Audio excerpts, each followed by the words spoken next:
Bonjour, je suis Sigolène et je suis vraiment contente de partager ce moment avec vous. Ce moment où on va se pencher un peu sur le pourquoi de nos conflits de couple.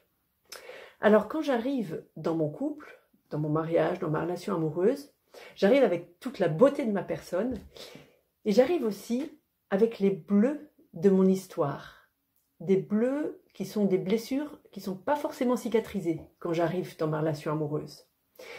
Et il se trouve que je vais choisir le partenaire qui va juste effleurer ces bleus-là, mais qui en les effleurant va me faire un mal de chien.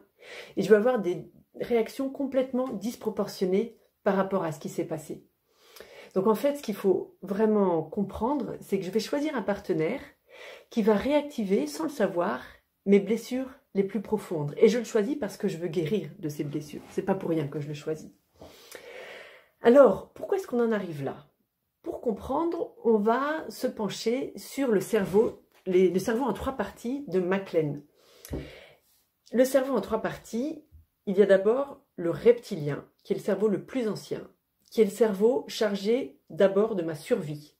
Et lui, il est binaire, il est axé danger ou sécurité. Il est aussi responsable de ma respiration, de mon alimentation, de la reproduction, c'est lui qui gère ça, mais il est surtout orienté survie. Donc ça, c'est le cerveau reptilien, c'est le plus ancien, c'est mon cerveau animal. Le cerveau pulsionnel aussi, on dit. Ensuite, on a le cerveau émotionnel, le cerveau limbique.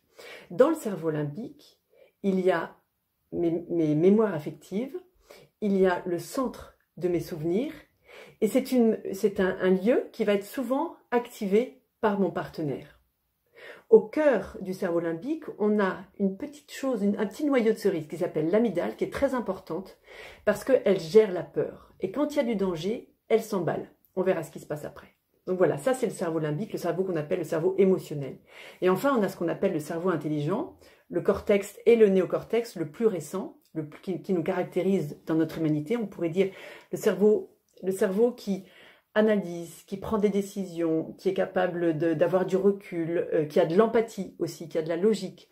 Il a des valeurs, ce cerveau-là. Il a le sens des relations sociales. Donc c'est vraiment le cerveau, c'est une partie du cerveau qui est vraiment très importante dans ma vie affective.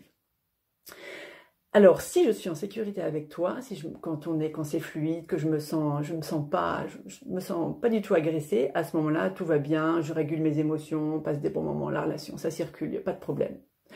Si tu effleures mon bleu, que va-t-il se passer? L'amygdale va dire attention danger, elle s'emballe, et en s'emballant, elle me déconnecte de mon néocortex, de mon cortex et de mon néocortex.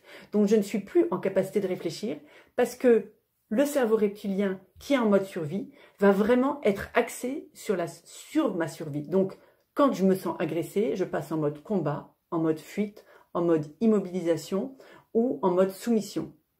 Voilà ce qui se passe quand tu effleures mon bleu. Donc, ça fait paf. Donc, j'ai un cerveau qui, à ce moment-là, devient proche d'un cerveau animal.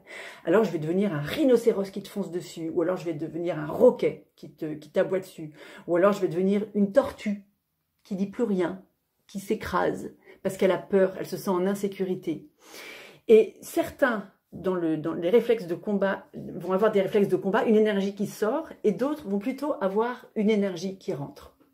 Alors, ce qu'il faut bien comprendre, c'est que ta main sur mon bleu a déclenché une réaction automatique de survie face à un geste, une attitude, une remarque que tu as eue, et qui a été perçu comme un danger par mon système nerveux, par mon cerveau reptilien qui du coup s'est mis en mode survie.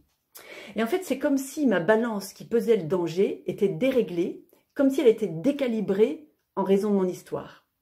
Par exemple, petite fille, imaginons ça, j'ai passé des heures et des heures à attendre ma maman sur un banc de l'école, et ma maman qui était censée venir me chercher n'est jamais venue. Et ça s'est répété plusieurs fois, et ça a vraiment créé une blessure d'abandon très profondément inscrite en moi. Un soir, tu me dis que tu rentres à 7h30, je suis ravie de t'accueillir, et 7h30, 7h35, 7h40, 7h45, je commence à sentir la colère qui monte, qui monte, qui monte, qui monte. Et quand tu arrives, tu es désolé parce que tu as eu un imprévu et tu voulais t'excuser, mais c'est un rhinocéros qui te tombe dessus. Tu comprends absolument pas ce qui se passe et tu sens bien quelque chose qui dépasse les bornes. Et ça crée un conflit, enfin ça va créer évidemment un conflit entre vous, parce que toi tu vas te sentir agressé, donc tu vas réagir. Donc vraiment, ce qui est important, c'est de savoir que quelque part, j'ai été piratée par une petite fille profondément blessée en moi, par le déclencheur qui a été « tu es arrivé en retard ». Voilà, donc maintenant vous savez les mécanismes qui se jouent au niveau des conflits. Et ce qu'il faut savoir, c'est que quand vous êtes dans le PAF, il faut au moins 23 minutes pour redescendre. Et si vous voulez protéger ce lien qui est si précieux, si vous voulez vraiment refaire une équipe avec votre mari plutôt que faire ennemi-ennemi, prenez le temps d'aller prendre un moment dehors pour permettre à votre taux de cortisol, d'adrénaline de reprendre un cours normal. Vraiment, prenez le temps d'aller prendre une douche, de faire quelque chose qui vous permette de rebrancher le néocortex. La méditation, par exemple, la prière, aide à rebrancher le néocortex. Et là, je peux reprendre tous mes esprits. Donc voilà, vous aurez demain les moyens, Marie va vous aider à voir quels sont les moyens que vous pouvez utiliser pour sortir de ces crises qui finalement sont aussi des opportunités de croissance. À bientôt, au revoir.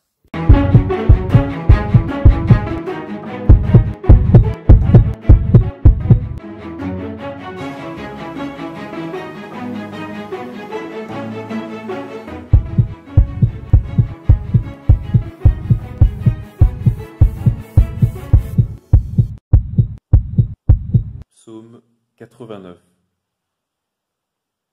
D'âge en âge, Seigneur, tu as été notre refuge.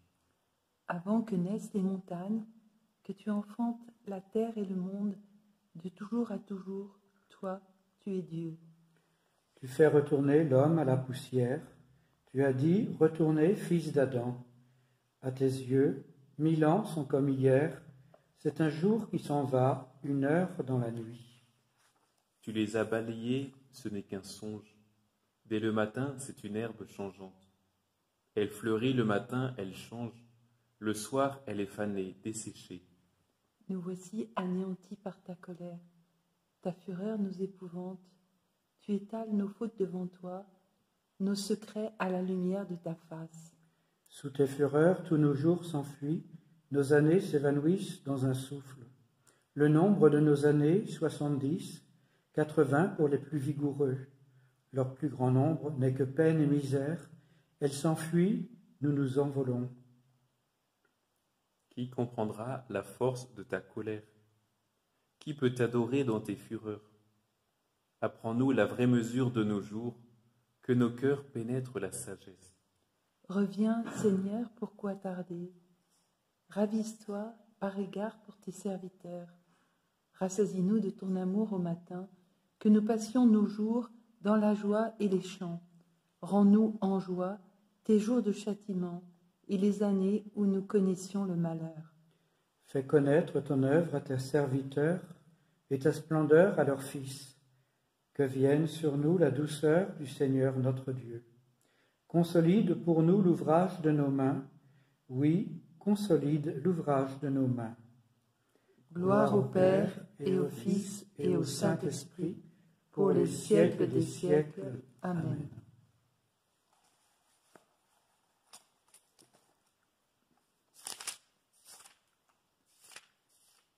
Dieu éternel et tout-puissant, guide-nous jusqu'au bonheur du ciel, que le troupeau parvienne, malgré sa faiblesse, là où son pasteur est entré victorieux, lui qui règne avec toi et le Saint-Esprit, maintenant et pour les siècles des siècles.